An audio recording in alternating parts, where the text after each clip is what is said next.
எல்லாருக்கும் வணக்கங்க. இந்த மழை காலம் ஸ்டார்ட் ஆகும்போதே கூடவே சளி, காய்ச்சல், தலைவலி எல்லாத்தையும் கூட கூட்டிக்கிட்டே வந்துடுதுங்க. ஸ்கூல் போகிறப்போ வர்றப்போ ஒரு 10 துளி பேஞ்சா கூட சளியோ, காய்ச்சல், தலைவலி ஏதோ ஒன்று வந்துடுது. அதனால ஜர்க்கின் வாங்கலாம், இல்லை ரெயின் கோட் ரெண்டில் ஏதோ ஒன்று வாங்கலாம் அப்படின்னு சொல்லிட்டு நாங்கள் வந்த இடம்தான் வந்து டெக்கத்லான் வந்தோங்க.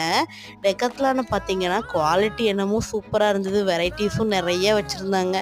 ஆனால் பட்ஜெட் வந்து நம்ம பட்ஜெட்டுக்கு ஒத்து வர்ற மாதிரி இல்லைங்க. 1000, 2000, 3000 அந்த ரேஞ்சிலேயே தான் இருந்துச்சு ஜர்க்கின் எல்லாம். இவ்வளோ ரேஞ்சு வந்து நம்ம பட்ஜெட்டுக்கு ஒத்து வராதுன்னு சொல்லிட்டு சரி வேறு பக்கம் பார்க்கலாம் அப்படின்னு சொல்லிட்டு வெளியில் வந்தோங்க. வெளியில் வந்தால் டெக்கத்லான் முன்னாடியே ஒருத்தர் வந்து பார்த்திங்கன்னா ஜர்க்கின் எல்லாம் போட்டு வித்துட்டு இருந்தார். நம்மளால் அவருக்கு ஒரு வியாபாரமாச்சு, நமக்கும் நம்ம பட்ஜெட்டில் வேலை முடிஞ்சிடும்னு சொல்லிட்டு 500 சொல்லி 1000 ரூபாய்க்கு 2 ஜர்க்கின் சூப்பராக எடுத்து நம்ம ஷாப்பிங்கை திருப்தியாக முடிச்சு